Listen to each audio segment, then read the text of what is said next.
so stoked to talk about the state of wine country. Let's go. And you are deep Napa. Yep. Deep Napa, 1985. You can't say it, but I can. I can. Yeah, I can. Yeah. No, it's been wild to see the evolution. And now the the evolution into the non-alc space. Pretty wild. Non-alc and wine country, we are totally going to get there. Yeah. And I want to know, because I'm hearing that the supply and the demand of wine in wine country right now is in a bad way. What does it look like up there? So the main thing that happened this last year is we've had 2 years of a lot of rain. And so when you have those years, that's also going to make a bumper crop in terms of the amount of yield you get from these grapes. So you kind of have this situation of you got to kind of start, everything goes back to 2020, unfortunately. Cheers. Cheers. Thank you. To 2020 was the year I took off drinking. Yeah, there you go. And a couple of years after that. Mm-hmm. But so what ended up happening is COVID happened. All the tasting rooms had to shut down. And so the lifeblood of Napa tourism was just cut off. Like that's when wine started to have some issues. Okay. Because no longer are people demanding, there's no demand when there's no tourism coming to drink all of its wine. Huge. So then after that, you then have everyone, it's 2020 into 21, and people are buying alcohol like crazy. People don't know what's happening. People are drinking heavily. And Napa Valley liquor, big wine, saw numbers skyrocket. And all of a sudden, then get into 22, 23, you can't keep going that way forever. And I think what happened for me, and for a lot of people, 21 is when I stopped drinking, which meant I had, a good, probably like 9 months of 2020 COVID times, like really getting into the paint and like going hard on the alcohol. And all of a sudden you start realizing yourself like, this is not sustainable. Then you had all these regulations around how do you conduct tastings. We've never worked in this arena where you have to stay 6 feet away from people. How can you conduct it outside in a safe manner? It was just really weird. It was wonky.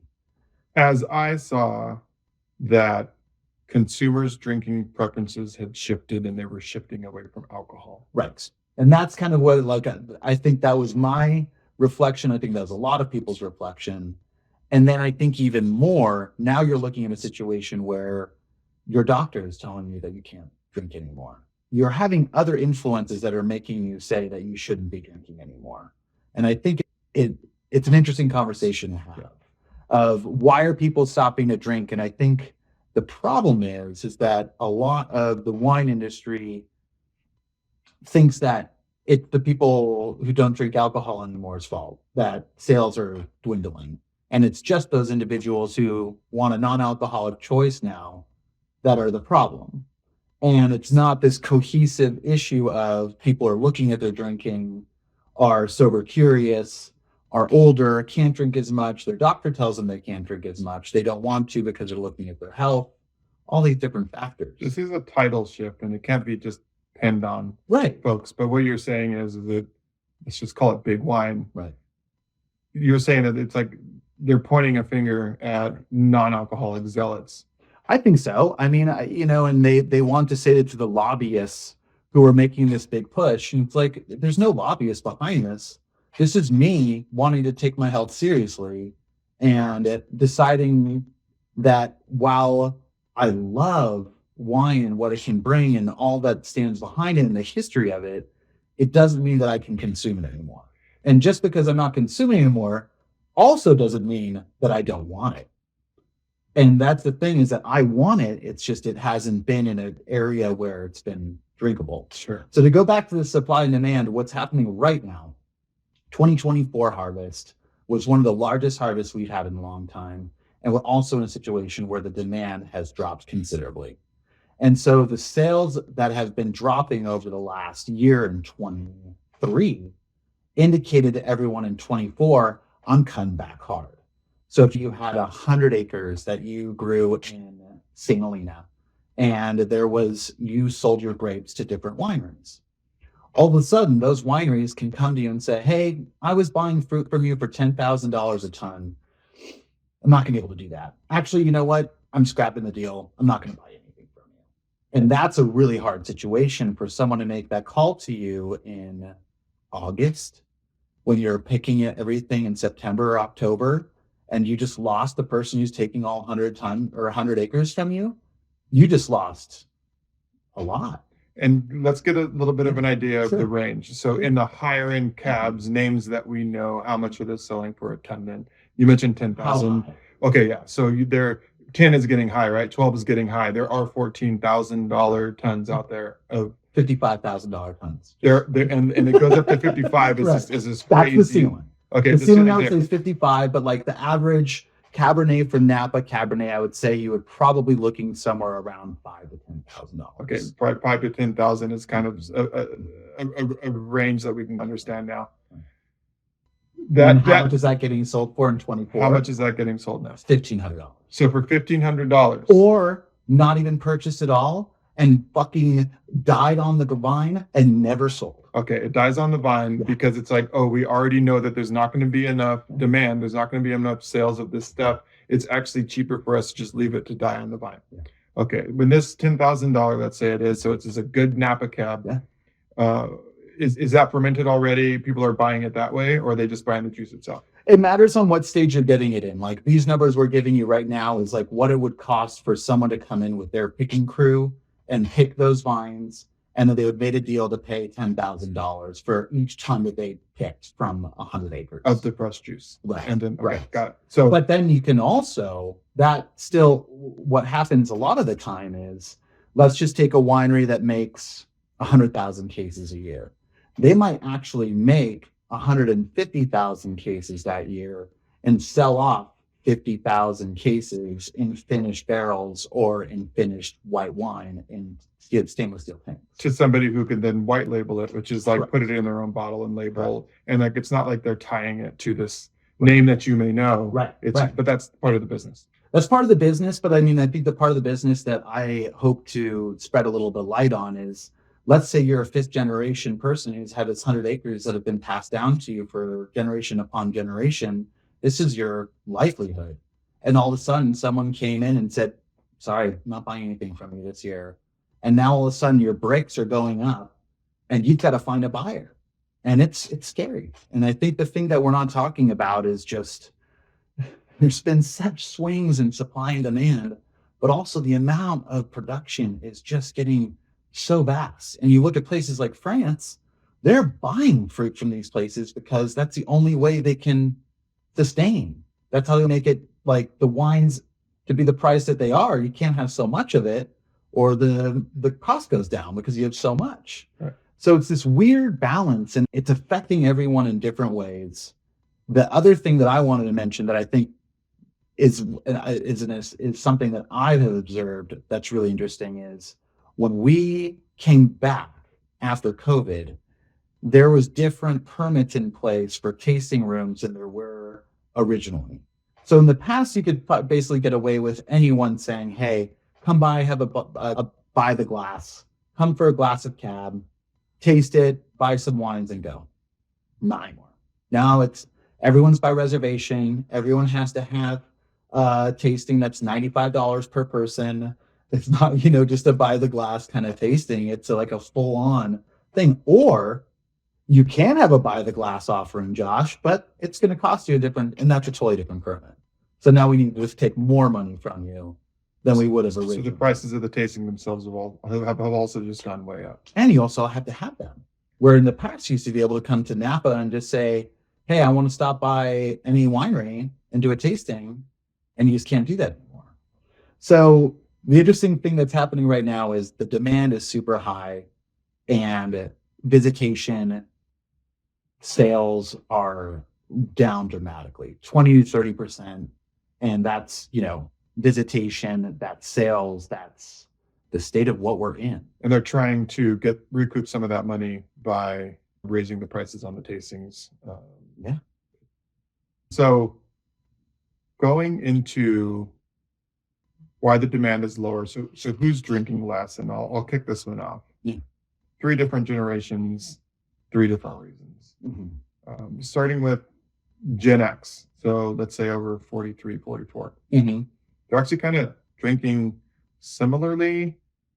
The younger part of that of the spectrum is into more wellness. The premium wine category, some numbers have shown that they're up by 2%. So the premium wine category doing okay. Gen X kind of being stuck in their ways a little more. Millennials driving this whole movement of people drinking less. So I'm 42. I'm right up there in that elder millennial status. Mm-hmm. And then that's down to, I think, around like 30. Hangovers got worse, just a little more evolved, a little more into drinking less, and actually actively making decisions about it. But they also had developed a taste for wine with the last, 15, 20 years that they've been drinking. And so that's a decline from that segment. Then you have Gen Z, which is showing to not being into booze as much for a variety of reasons, a lot of them being health reasons. There's alternative buzzes to alcohol. They saw their parents during COVID. I think them growing up in phones and not growing up going out to bars when they turned 21 has something to do with it. They're not going out as much. They didn't develop the palate for wine, which I've heard that other generations before this also never developed a palate for wine, the young Right. college generation. Right. And wine would kind of freak out, but you can see by the numbers that it all works out. They grow up into wine and then we move on. This particular generation, again, I think it has to be like every kid, every generation just seems to be a little more evolved. Right. And so that whole generation is the one that you have to think about 3 years from now, 5 years from now. Mm-hmm. Are they developing a taste for wine? And so now we have 3 generations. And then you can do boomers out there too, which of course just can't drink as much. It's just really taxing on the system. Yeah. This title shift as a decline, that's who's not drinking. Anything you want to add to those? Yeah, I mean, I think the thing that I would add to that is the boomer category. I think we have to throw in the doctors literally mandating that they stop drinking. I think that's something that we have to look at that category. I think no amount of alcohol is good for you is the phrase that is being put out there now. We don't know where it's going to go yet. Right. I think we're going to know that in the first quarter of next year, maybe a little after that, if the guidelines change, which will be a massive shift. Well, I think Boots has done a really good job of making it not what it is. Like if we really are looking at what we're doing, you're microdosing poison. And we're just really putting it into a beautiful package and giving it age and pump and circuit. And like there's history to what we're talking about here. And I get that it's a really serious thing for a lot of people. I grew up with these people. I live in this area where people live, breathe, and die wine. And it is their lifeblood, it is their passion, it is what makes them them. But I think the thing that we're trying to say is we don't want to take that away at all. And I think that's the thing that has been so frustrating is that they just think that we don't want it. And it's not that we don't want it. We just need to have a subcategory of this that represents people who don't want to drink alcohol. I still want these flavors. I still want to have the representation of what this winery did in 2021 from those grapes. I love the taste of Varietals. I love what we're tasting in this glass. My point being is that I think we're getting looked at as, I hope that the millennial generation is not saying we don't want to do this anymore. We're saying we want to have an alternative that doesn't have alcohol anymore. I'm still willing and wanting to pay and buy these things. It is just, I can't have alcohol anymore. It's not you, it's me. It's my fault. I don't want it anymore, but I love it. But again, those generations, Gen X did a little bit of collecting. Boomers did a lot of collecting. Okay. Millennials, Gen Z do not like collecting. They have the world at their fingertips and know how to get everything at their fingertips. So you saying, oh, you know what, this is really hard to get. You should probably become a club member and we'll send you a case of wine every quarter for you to have at home and enjoy. And like to someone, 10, 20 years ago, that was a really great luxury and something that was a nice service for them to offer you. But in today's world, I can get that anywhere. And, it's just a quick search on Google and I'm going to get a bottle of this and then what I want. So don't tell me I have to buy a glut of it. And then that's the other thing is that's what we're seeing the shift happen. The younger generation is not wanting to join a wine club where they're going to get 8 bottles of 2021 Napa Cabernet Sauvignon. They want to have an assortment. They want to have different producers giving them those different wines and Sigara, things. But that's not possible for you and me in this world of non-alc red wine or wine in general, but red wine specifically. Like we were talking about it today, the amount of options out there are just nil. But I hope that kind of adds a little bit to like the different generations. You were saying earlier, like, man, if there was a Black Butte Porter that's non-alcoholic, which there is now, if there was a fresh squeezed IPA from the Shoots Brewery that's non-alcoholic, that's delicious, awesome. If there's a double IPA from Barrel Brothers up in Sonoma, and there is, and I just poured it for you on draft at my spot, amazing. And it was just like that's what I needed. But we're also unique in that we're from this industry, and like we like to taste good things. And for us, like that is just like, oh my God, thank you. I mean, that was how this whole thing happened. Was I had an IPA that was craft IPA from Athletic Brewing Company, and I was like, oh, this is so on, and that's what we're saying is that, and so goes for wine. And we are not here, and every brand and every non-alcoholic bottle shop owner and every non-alcoholic bar and every mover and shaker in the non-alc industry, every single one of them, they're not here attacking alcohol and big alcohol. They're not trying to destroy big wine. No, they're not. There's no. We are David against Goliath. We are tiny. It's, I think beyond even that, it's more of we're not here to demonize alcohol. We have our own stories as to why we don't want to drink. We want a great drink in our hand. When we go out, that's actually what bars and restaurants are in the business of. Right. They're in the business of putting a drink in your hand. Yeah. We're just saying that we don't want that drink to have alcohol in it. And there is a way to still make revenue and have business in these establishments with very desirable options. Now, it's extremely hard to make a non-alcoholic red wine, as anybody who has ever bought a non-alcoholic red wine knows. Right. And now that I found this, like, please, like, I found something that I can pair with food, doesn't taste like grape juice, and is a well-balanced wine. And it's letting bars and restaurants know that this exists. And I was talking with somebody yesterday who owns a non-alcoholic spirits brand, and he had the best story. When his wife was on a sales account, the owner of the bar was sitting down and not only had this vibe, but these words of like, I'm only here because we have a mutual friend, just to let you know, I'm in the business of selling alcohol.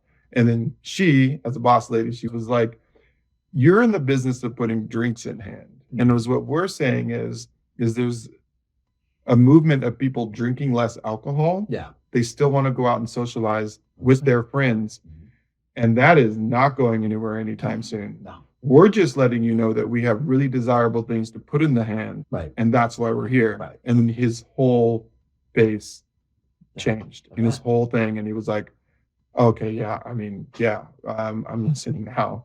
And like, this is what we have, and this is what we can get. Getting everybody to know what's out there is the big push right now. What's good, you know? Yeah, I think that's an interesting point, and I think one thing that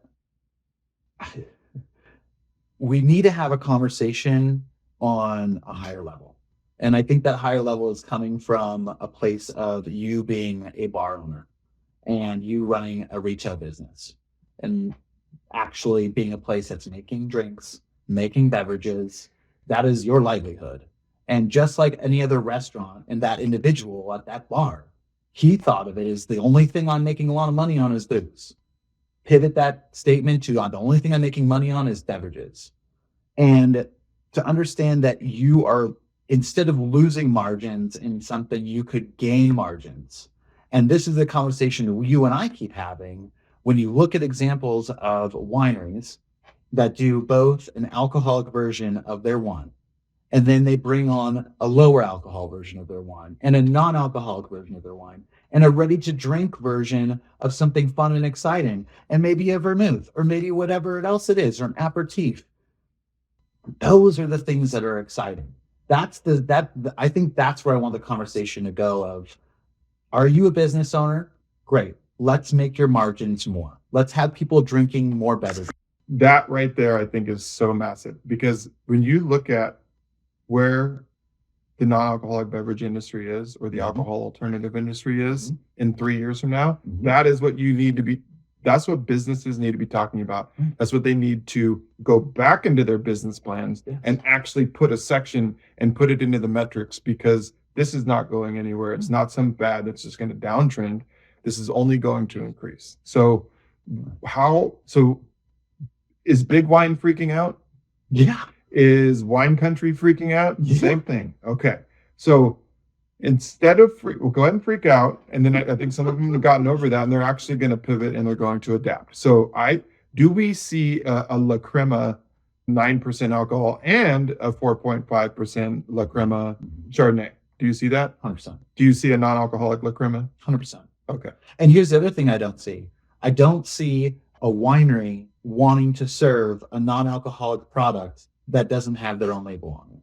And I think that's one thing we have to think of in this space is, and it makes sense though too, why would you serve something that isn't yours, that you make wine, right? So there's non-alcoholic wine companies that have come out in wine country. There's several, and there's actually some really good stuff coming out, which is amazing. But you're saying those brands that have come out are making great stuff that's non-alcoholic, and they're in wine country. Tasting rooms, other brands, they're not going to be willing to have a different name and a different brand inside of their shop. I don't think so, especially when you get to the big boys. It just doesn't make sense. And it's like, you're not going to be, you're just not going to do that, right? Like if you're so large, you can't be Camus serving Mondali. Okay. Right? Do you see where I'm getting at? Like that large scale of you don't want to have a competing brand having placement or anything you're dealing with. And I think the interesting thing is the big boys are the ones that actually can afford to do this process and can actually make some significant changes in it. But the thing that I think is missing, and this is the hard part, is I need these types of people to be making it first, or making it, because quality in is quality out. Yeah. I want my boss, Kathy Corson, to at least, look at a barrel. Maybe it's not from her because she only makes 200 barrels a year. But like, if you make 1,000 barrels a year, let's stick one barrel. Give me one barrel to play with. But the problem is that that's so cost prohibitive to play in that arena, but we have to do it.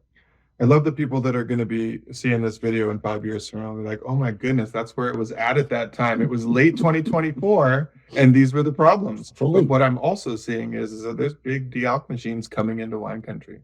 Right. And there's going to be, they're here. Right. They're being built right now. What's coming next? Because I see that once there is high quality, delicious, authentic, terroir-driven wines coming out of wine country here in California, it's going to shift everything. It's going to be huge. Right. It will be expected to have a non-alcoholic wine option at a restaurant, where I can go to 100 restaurants here in San Francisco and not find one. Or maybe if I do find two, they're not great wines, because that's just the state of the industry right now. So I do believe with those $1,500 tons of grape juice and this glut of wine and this oversupply, it's like, I hope those machines are fired up right now. I hope they're absolutely fired up in 2025. Right. So we can get these high quality Napa wines fermented, push through them, and come out with something great that I can cheers to and I can pair with food, which is part of my soul. You know, and I think that the soul of that winery, when the technology gets good enough, can actually be translated into this thing that we want, because it's not alcohol that I want in my life. And I'm not just the only person who feels that way. Test yourself. Like, if you are worth your weight as a winemaker, instead of looking at this and saying, this is bullshit, I don't want to do this, like, put your thought into it for a second and look at it and see that just like throwing it into a de-alker is probably not going to make the best result, potentially. Maybe you throw a good enough juice at it that you think of it, you thought of it correctly, you looked at where you picked the bricks, you thought of it from a perspective of, I'm going to be turning this into non-alc in the future, how do I have to, what steps am I taking differently? How am I going to approach this differently? But instead of looking at it as a competition, that's the thing we need to flip. The conversation of non-alc is coming in and it is a threat to our livelihood is incorrect. The conversation should be non-alc is coming. What are we going to make? That's all it comes down to. Look at that role reversal right there. It goes from a threatening, scary place to opportunity and innovation in 2 seconds. Like it literally can be that simple. But I think that the thing that I've had to see, like, I want to do this, right? Do you know the amount of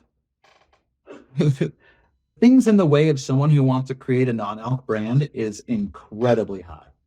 This is like this uncharted territory is so challenging, and the year shelf life and dealing with having to have everything refrigerated and dealing with FDA products and USDA products, that's a different arena than alcohol. They're just different. There's a lot of correlation with what happened with big tobacco. There was a time and they came down, they're like, no, let's go. And they discredited the people that were saying that cigarettes were bad and they could actually cause cancer and all these things. And there was all this stuff around. And then eventually it just like, no, cigarettes kill and they're not good. And we've all, and it's the same thing with alcohol. We've all known that it causes cancer. I mean, well, did everybody know that? Now they kind of do.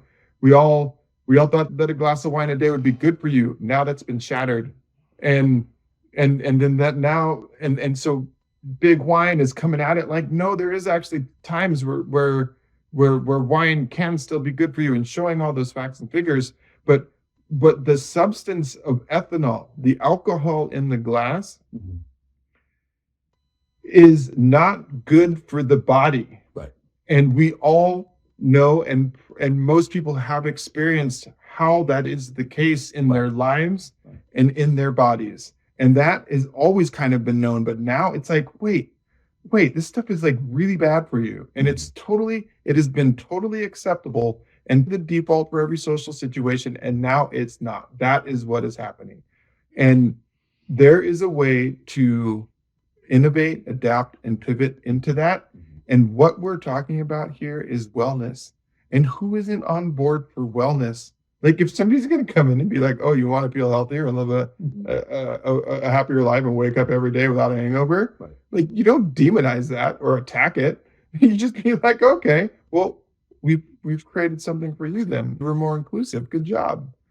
Yeah, I think Jim Gaffigan said it, that if you ever tell someone you stop drinking alcohol, there's just a million questions. And if someone said they stop doing heroin, they would be so supportive of you not doing that anymore.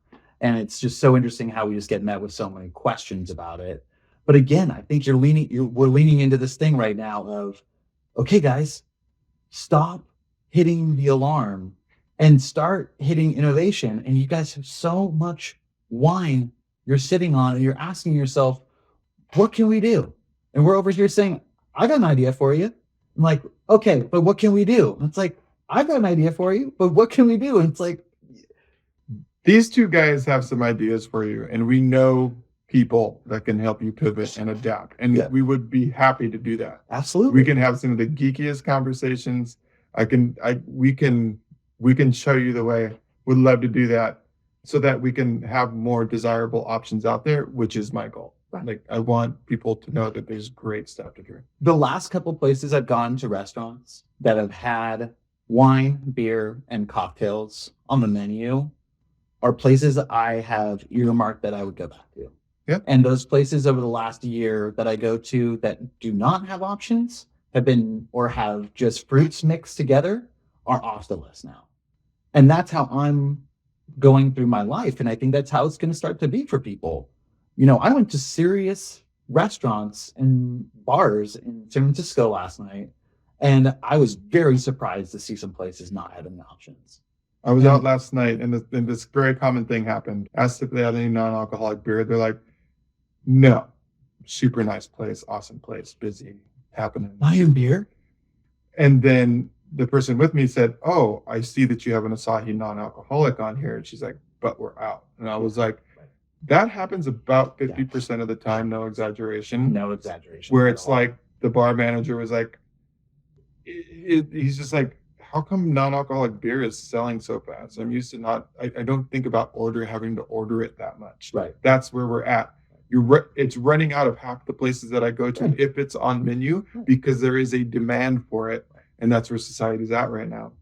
They didn't have another option. Guess what? I got a water. Yep. Do you think I was the only person in this country that got a water last night? Yep. Now, multiply that water by a million other waters. How much money was left on that table? And how much money was left on the table out of all the restaurants last night? And take it out of the equation again. I not only would have had one option, but if you gave me multiple options of varietals and different things that I would normally have at different times during the meal, now we're talking. Like if you have a place that has a non-alc Negroni for me, that's what I'm starting with. And then we're going to be moving on to probably some bubbly. So let's have some sparkling whites. Then let's move on to some reds. And then let's finish with some beers at the end of the night. That's how I go. And that's my routine. But if you don't have those, you just lost out on lots of money. Where does wine country in California go from here? Great question.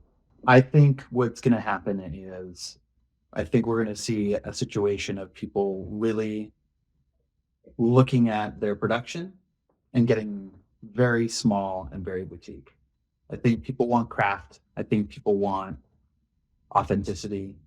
I think people want to see a brand stick behind their products and have like intention behind what they do.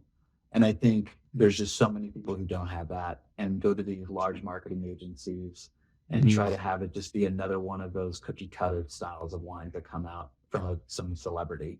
But what I'm getting at is along with that, I really look at the people like Athletic. I look at the people like Barrel Brothers who took brewing and said, okay, let's look at this and how we could apply this to the quality of products we make. And how can we make a quality product at the end?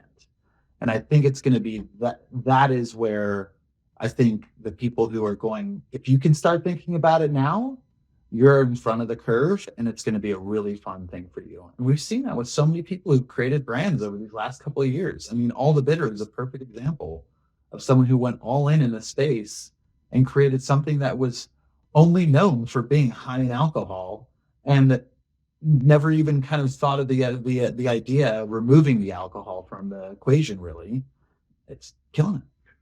I see what you're saying about how sustainability and then having a good brand story, like the way that natural wines had such a boon, which is a totally different flavor profile than what you would find in a classic wine, right? So let's think about that for a second. Yeah. If you had this shift in these drinking preferences that went towards natural wine, which it could be like a flaw in the past, right? Right. And like really bad, like why would you ever drink something like that? That's what you're finding in natural wines, right? Oh yeah. So now we have this new category that's different than something that's been traditional. Right.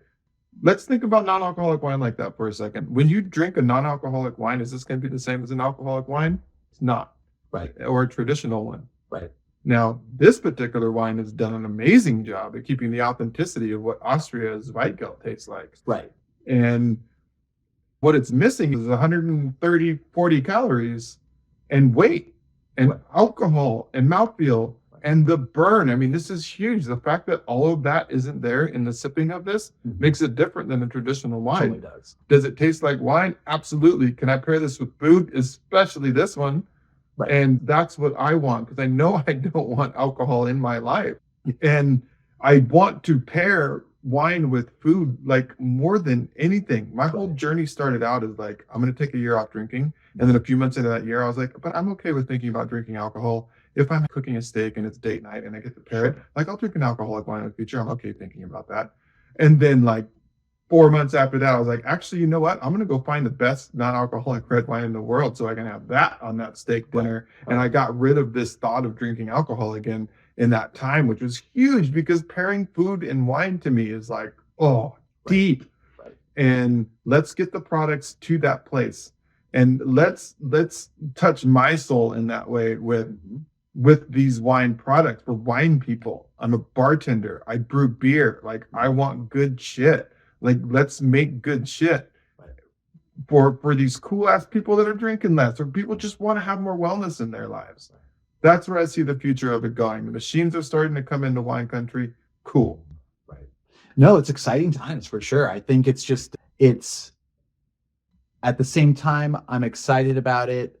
I'm really interested to see like the Aaron Potts and these really significant winemakers trying their hands at it. And, just starting to have that conversation of, on a yearly basis, they're trying every harvest to make something non-alc. And just to start doing that on a repetitive basis and just make it part of your routine. All these winemakers have the same thing, right? They're picking sparkling first. You're working on your whites. You're working on your reds. You're then putting them down in the barrel. They're doing their ML fermentation. You have your sequence of steps. Who's to say that you can't take that same sequence of steps and then come, April, when you're working on some things, but it's still not bottling time, and you've got these things in barrel that have been in there for long enough, play. Go to the aqua barrel. See what can happen. Like, I think we just need to have what I hope sparks from all of this is the direction back to craft, and with craft, people being inventive and exploring new ways of making non-alc, because it's just, we have to get to things that look like this. There's just nothing out there significantly in the marketplace that represents good red wine with alcohol removed. So we've got a while to go, but it's going to be exciting to see. Oh, it's happening. It's happening right now. I mean, this next year, it'll be a different landscape. The 2 years from now, I'm really excited to see what's getting produced. How much did you say per ton on amazing Napa grapes? $10,000 to $1,500. To $1,500. Yeah. You want to go? You want to go? We're gonna play. We're gonna have to talk. I mean, this winery right here in Austria doubled the sales of their winery, and the winery is over 30 years old. They are one of the top 20 wine producers in Austria. They're a reputable brand that is known. They doubled their wine sales last year by making a non-alcoholic wine. And since they made it better than everybody else, and they did a good job of getting it out there, and they got the liquid on lips, they doubled the size of their winery. Now, that is the testament. That is the potential of bringing more options and getting more drinks in people's hands so that they can get together and cheers with a drink, because you don't do that over water. Hold on. That's a significant thing to think of. I'm so sorry to interrupt. I know we were just about to do the cheers and everything. But you just brought up something that's insane, because here we are looking at 20 to 35% decrease in sales for every winery in Napa, and who's all racking their brain of how they're going to make more money. And you just told of a business concept that has turned a business of an Austrian wine from creating 98-point wines that were with alcohol to making a non-alcoholic version from that same quality wine and doubling their production. That was their first year. Well, good. They're going into year 2 now. That's not the first time you and I have heard that. We've heard that from other people who have started non-alc brands and also have an alcoholic brand for a winery. Yeah. And this isn't beer. I mean, it's a different thing. Like, you can't have a discussion of beer and wine. This is a different animal altogether. It is. And I think you brought up a good point. While just like natural wines were something that was a head turn and really not done as traditional methods, it was interesting, and it brought a whole new life to what's available in the marketplace. And I think that's just going to continue to happen if you do non-alc. I'm excited. Same. I want to help. Let's do it any way we can. Yeah, we're cool. We're chill. Come talk. And we can hold a conversation about this stuff. That's awesome. Come on down, guys. Let's have a conversation. Woo.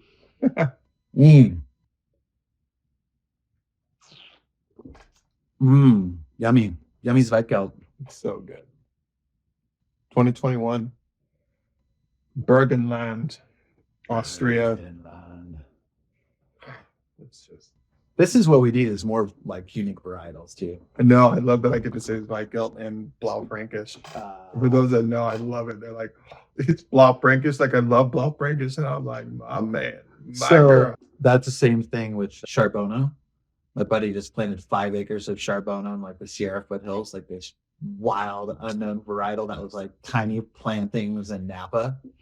And I had a 47 Charbonneau once from Inglenook.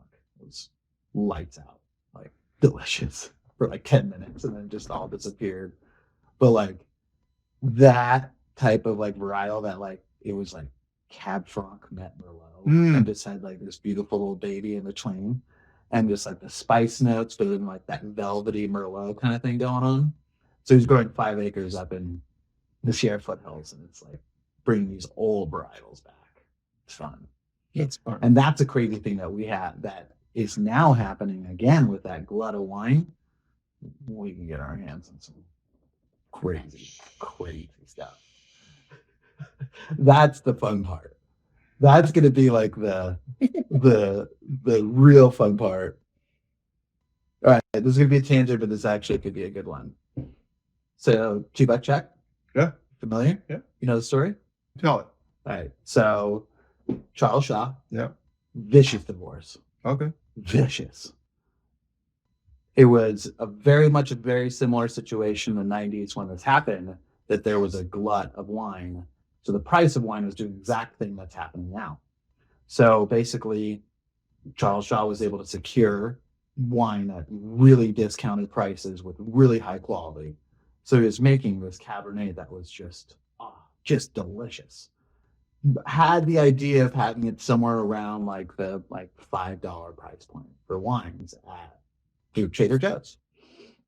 Got him this vicious divorce. And basically in the divorce, his wife was going to get any type of profits that were made from $2 check or made from Charles Shaw wine. So instead of it being a $5 charge, charged $2 a bottle, which was the cost for the bottle of wine to Trader Joe's. There's no profits made from the business, and that's why $2 check became $2. And the quality at the beginning of the early 90s was insanity. Wow. I got just some of the worst hangovers from that stuff. Oh, For it's the whatever worst. reason, it was like another level. Oh. There was like something wrong with it. That when I got those $4 wines from Trader Joe's, I remember in 2016 LA, I was like the thing multiple times. I was like, this is a weird kind of hangover. I'll tell you why. Because there's liquid tannins, man. Liquid tannins will fuck you up. People don't talk about it. But liquid tannins is not. Adjuncts like liquid tannins and tartaric acid is like the two things that's the most put into products. That should give you nasty hangovers. Nasty. And glycol. You know about that? Glycol in there too? Glycol. What gets you? Thanks, Charlie Krebs. Anytime. Go check them out at the winery where you be tasting folks. Yeah. You driving folks around. Come by, tour if you're still drinking wine, which I hope people still do. I'm at Corson Wine. Corson. Signaling. Still doing it. Kathy Corson, done it since the 80s. Old school.